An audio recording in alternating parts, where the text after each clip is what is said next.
వచ్చి ఎంత సంతోషం కలిగించావే. నా బాధ తెలుసుకుంటుంది, నన్ను సంతోషపెట్టడానికి వస్తుంది అని నా మనసు నీ గురించి క్షణం ఆలోచించలేకపోయింది. ఆ గోడ మీద తలకాయ్ నువ్వు ముగ్గులు బాగా వేస్తావని వాటిలోకి రంగులు తెచ్చిందే. నువ్వు రావని రంగులొద్దని తిట్టాను. పొరపాటు చేశానే. ఎత్తుతాను, రంగులని ఎత్తుతాను.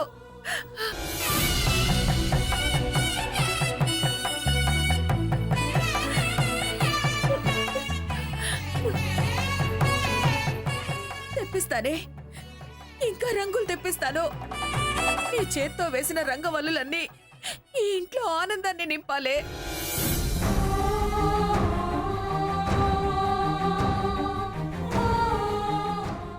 అల్లుడు గారు అక్కడే నిలబడ్డారే, లోపలికి రండి. నేను సీతకి తోడుగా వచ్చాను. అత్తారింటికి అల్లుడుగా రాలేదు. ఏంటమ్మా అల్లుడు గారు అలా అంటున్నారు? అవునమ్మా, ఇది మేము వచ్చి ఇక్కడుండే సమయం కాదని అప్పుడే చెప్పాను కదా. చెప్తే చెప్పావు, పండగ వరకన్నా ఉండి వెళ్ళండి. అల్లుడు గారిని రమ్మని చెప్పవే. రండి అల్లుడు గారు. నాన్న, బలవంతం చేయొద్దు. అమ్మా, ఇక నుంచి ఏ పండుగ మాకు పండుగ కాదు. మేమనుకున్నది సాధించాకే ఆ రోజే మాకు పండుగ. అయితే కావచ్చమ్మా, ఎక్కడో ఉండి కష్టాలు పట్టం దేనికి? నీకేదన్నా బాధ కలిగినప్పుడు అమ్మా నీ ఒళ్ళో తల పెట్టుకుని పడుకుంటాను అనేదానివి కదా.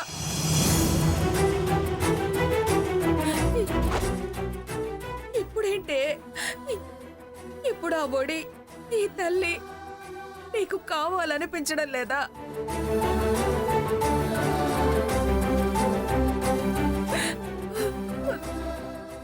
ఉందమ్మా. అమ్మ అంటూ నీ గుండెల మీద వాలిపోయి బోర్న ఏడవాలనుంది. కానీ ఈ గుండె బరువు తగ్గిపోతుందమ్మా. తేలిక పడిపోతాను. అలా కావడం నాకు ఇష్టం లేదు. స్వర్ణతో అన్న మాటలే నా గుండె చప్పుల్లో ప్రతి క్షణం వినపడుతూ ఉండాలి. అది కాదమ్మా సీత. అమ్మా, ఇప్పుడు మేము ఇక్కడికి వచ్చింది కూడా స్వర్ణ నా మీద మరొక నింద వేయడానికి అవకాశం ఇవ్వకూడదని. ఏమిటమ్మా నువ్వనేది? వాళ్ళవి అనుకున్నవి కొన్ని ఇక్కడ ఉండిపోయాయి. వాళ్ళవి వాళ్ళకి అప్పగించేస్తేనే కానీ మేము మా కాళ్ళ మీద నిలబడి మా తెలివితేటలతో మేము ఎదిగామని అనిపించుకోలేము.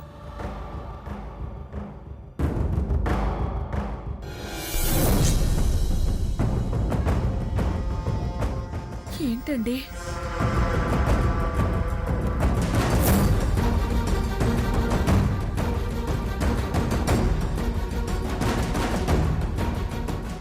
ఏంటి ఆ కాగితాలు? ఈ ఇల్లు నా పేరు మీద రాసింది కదమ్మా.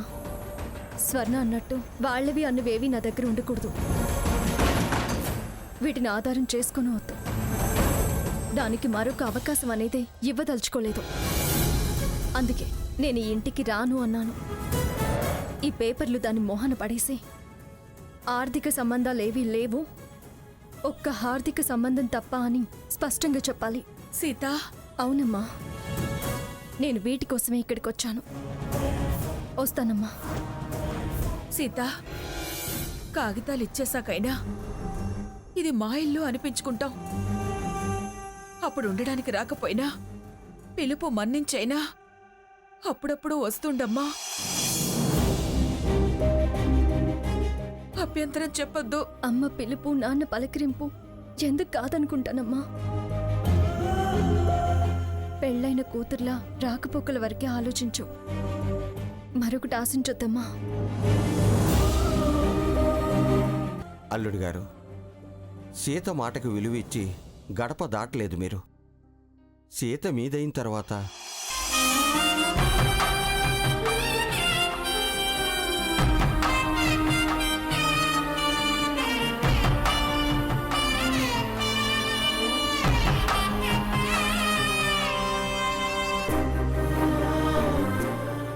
మావయ్య గారు, సీత చెయ్యప్పుడు నా చేతిలోనే ఉంటుంది.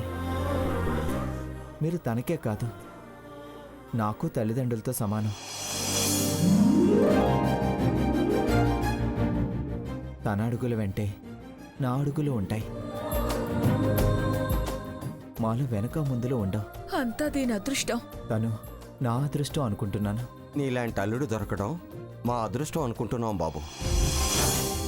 దీన్ని ఏ దురదృష్టం వెంటాడుతుందో, ఈ బాధలు, కష్టాలు, కన్నీళ్లు. అమ్మా, ఇంకెప్పుడు అలా ఆలోచించొద్దు. కష్టం నిజమైన సుఖం అనుభవించడానికే, దుఃఖం సంతోషంలో తృప్తి సొంతం అవ్వడానికే. ఓడి గెలిస్తేనే విజయాన్ని సంపూర్ణంగా ఫీల్ అయ్యేది. పదరకో, వెళ్ళొస్తామమ్మా. వస్తానన్నా. మంచిదమ్మా. వెళ్ళొస్తాం మావయ్య. ఆ,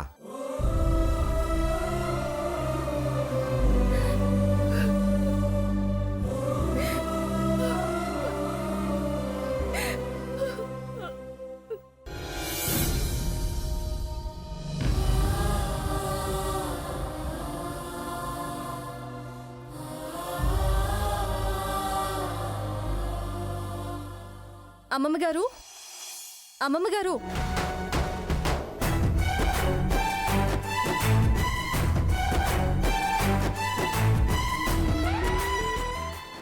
అమ్మమ్మ గారు. సీత,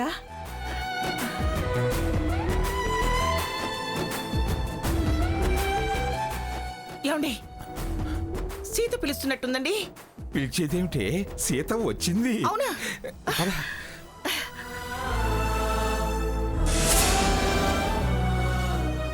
సీత, అక్కడే నిలబడి పిలుస్తున్నావేంటమ్మా? రా రా లోపలికి. సీత రామ్మా, లోపలికి రా. రా సీత. ఏంటి రానే రాను, నన్ను ఆగమని అనద్దు అని అన్ని మాటలని మళ్ళీ వెంటనే వచ్చావే?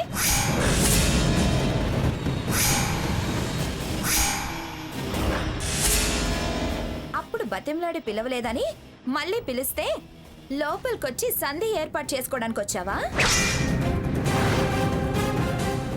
స్వర్ణ, ఏం తాతయ్య, నేను తప్పుగా మాట్లాడుతున్నానంటారా? వాళ్ళొచ్చింది అందుకేగా. అయితే ఏమిటి, రాకూడదంటావా?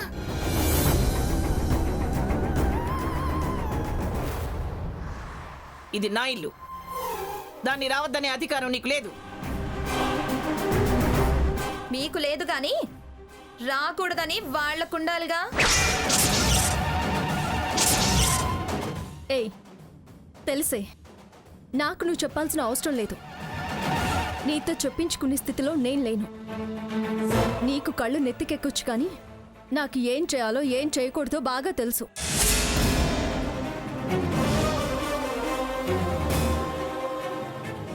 నీలా మతిస్థిమితం తప్పిందాన్ని కాదు నేను. నీకెందుకు తప్పుతుంది? నీ ధ్యాస అంతా ఎలా సగం ఆస్తి దక్కించుకోవాలా అని. నోర్ముయ్, ఆ మాటకే ఇక్కడ ఉండకూడదని వెళ్ళిపోయాను. వెళ్ళినట్టే వెళ్ళి మళ్ళీ వచ్చావు కదా.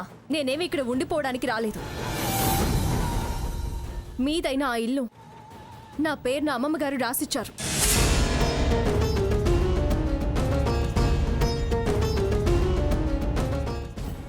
ఆ విషయంలో గతంలో చాలాసార్లు గొడవలు జరిగాయి. మళ్ళీ మరొక గొడవకి అది కారణం కాకూడదని ఈ కాగితాలు ఇచ్చి వెళ్దామని నేను ఇక్కడికి వచ్చాను.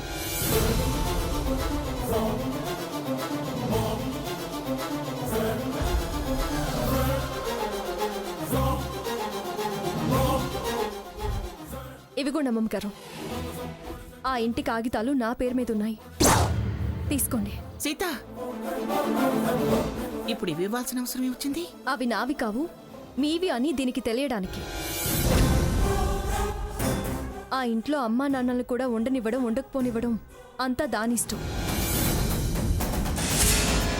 రేపు నా మాట నిలబెట్టుకునే ప్రయత్నంలో నేను ఒక మెట్టు పైకెక్కితే ఈ పేపర్స్ని అమ్మో తాకట్టు పెట్టో వాడుకొనో పైకొచ్చామని ఈ మహాతల్లి మళ్ళీ మా మీద నిందలు వేయొచ్చు.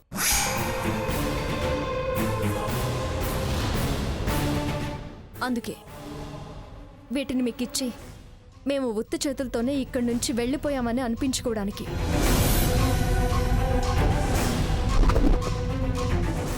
మా రెక్కల కష్టంతోనే ఎదిగాము అని రుజువు చేసుకోవడానికి.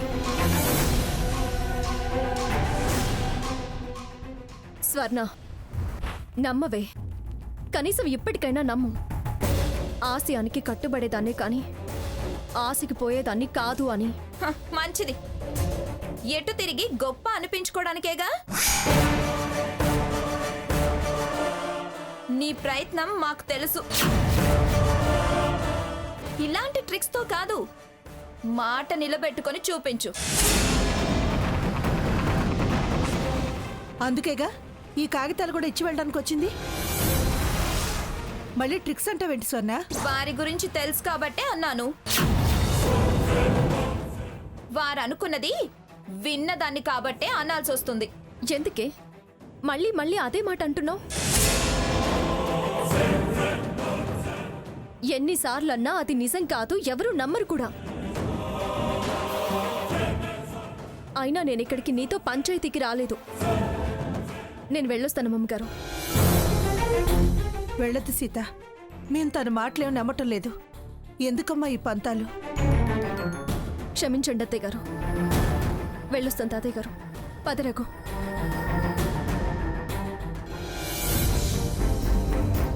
పద బావా.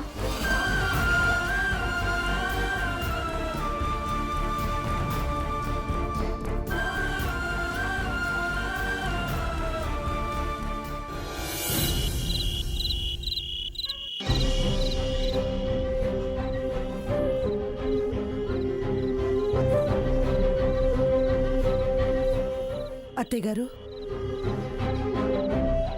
ఏమిటి? భోజనం చెదురుగాని రండి.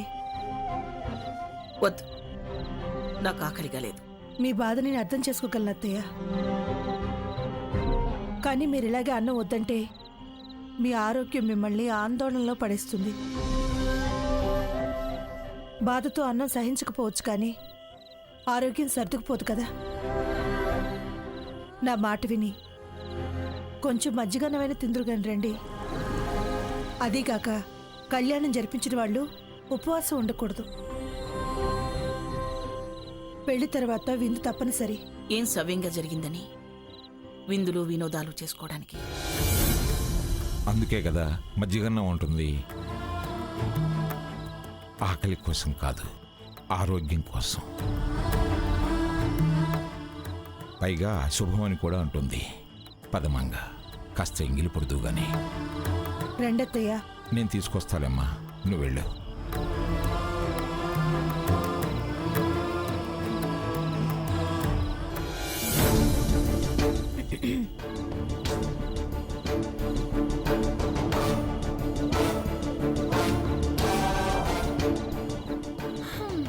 కాగితాలు వంక పెట్టుకుని మళ్ళీ పిలుస్తారేమో అని వచ్చింది. బా ఇచ్చేసి వెళ్ళిందిగా, ఇంకెందుకు వదిలే. సాకేత్, స్వర్ణ, భోజనానికి రండి.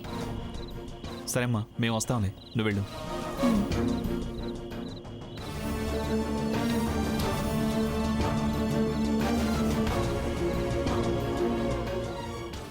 వద్దు బావా, మనం వెళ్ళొద్దు. అదిగో ఆవిడ గారు కోపంగా ఉంది, ఏదో ఒకటి అంటుంది. ఏమన్నదిలే, పద వెళ్దాం.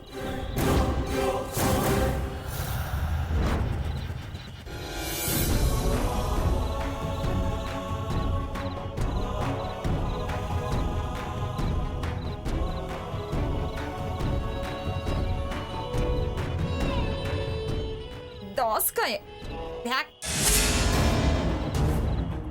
దీన్ని చూస్తేనే అసహ్యం వేస్తుంది.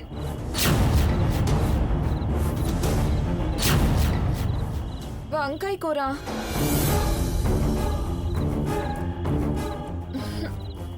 ఏహే, ఇంకేం లేవా? ఇప్పుడేమిటే? పంచభక్ష పరవణాలు కావాలా నీకు? మీ వాళ్ళు లేరుగా, మీకు అవసరం అనిపించకపోవచ్చు, కానీ నాకివి సహించవు. సహించకపోతే పో, ముడుచుకొని పడుకో. గ్రాని, లేకపోతే ఏమిట్రా మరి?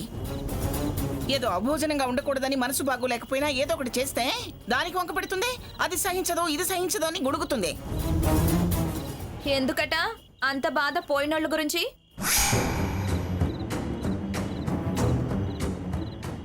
ఓహో, ఓహో ఉన్నవాళ్ళు వాళ్ళు కాదు కదా. మనుషుల విలువ తెలియని దానివి. ఆ బాధ నీకేం తెలుస్తుంది? ప్రేమ ఉన్న వాళ్ళకి ఆ బాధ తెలుస్తుంది. అంత బాధపడుతూ చేసిన వంట మేం తింటాం ఎందుకులేండి. పద బావా. మానేవే మానే. నువ్వు కడుపు మార్చుకుంటే మాకేమిటి? మాడాల్సిన అవసరం మాకేంటి? మాకు నచ్చినవి తెప్పించుకొని తింటాం. కాల్ చేస్తే కావలసినవి వాకిట్లో ఉంటాయి.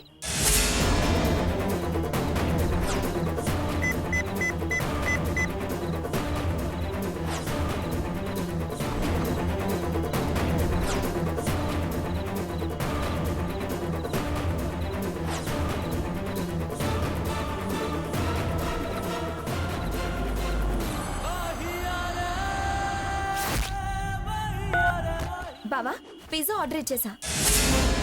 వెళ్ళరా, వెళ్ళు. పిజ్జా ఆర్డర్ చేసింది, నిన్ను రమ్మని ఆర్డర్ వేసింది. వెళ్ళు. నేను కూర్చుని తినటం ఇష్టం లేదని చెప్పు. అంతేకాని అది ఆర్డర్ చేసింది వేసింది అంటావే. వెళ్ళరా వెళ్ళు. ఇద్దరికిద్దరే అవతల వాళ్ళని అనడం బాగా నేర్చుకున్నారు. రై సాకేత్, నీ మాట మారింది, నడత మారింది. పోరా పా. గ్రానీ, ఇంకా ఎందుకురా గ్రాని అని కళ్ళురుముతావు? అది గుప్పెట పెట్టుకుంది, నువ్వు దాని కొంగు వదలవు. మీకు ఏదన్నా తప్పే అవుతుంది. పద.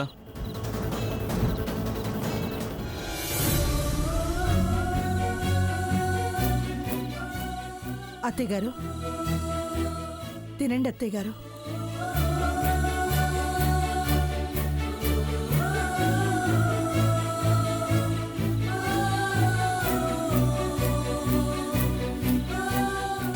తినండి మావయ్య గారు.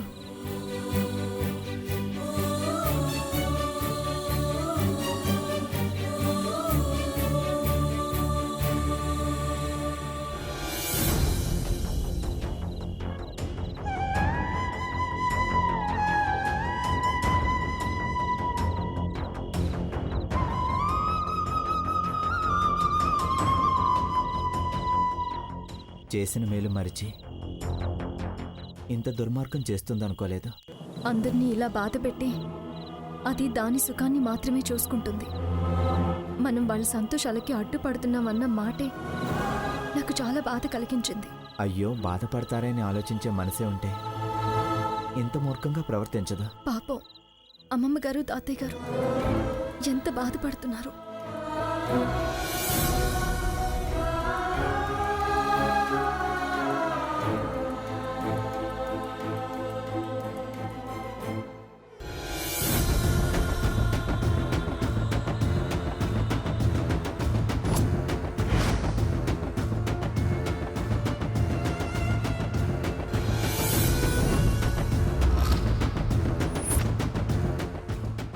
ఈ రాక్షసి మొదటి నుంచి ఆశపోతేనండి.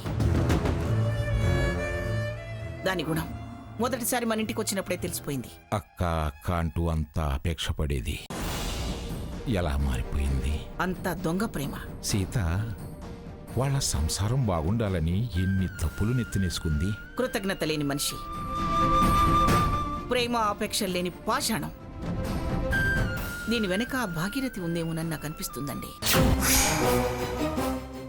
దీని మూర్ఖత్వం ఎంతకు దిగజారుస్తుందోనని భయమేస్తుందండి. మనుషులంటే పడకుండా ఇలా సొమ్య ప్రధానం అనుకుంటే రేపు మనతో మాత్రం సఖ్యంగా ఎలా ఉంటుంది మంగా? సర్దుకోకపోతే అదే సన్యాసం పట్టిపోతుంది. అది ఎన్ని పిల్లి మొగ్గలేసినా పూచిక పుల్ల కూడా పంచిచ్చే ప్రసక్తే లేదు. పంతాలకు పోతే శత్రుత్వాలు పెరుగుతాయి. మనం జారి పడితే వాళ్ళు ఇప్పుడు జారి పడతారండి, పాతాళానికి పడిపోతారు. మళ్ళీ అందరం కలుస్తామంటావా మంగా? దీని ఆటలు సాగనివ్వకపోతే, సావాసాలు కత్తిరిస్తే అదే దారిలోకి వస్తుంది.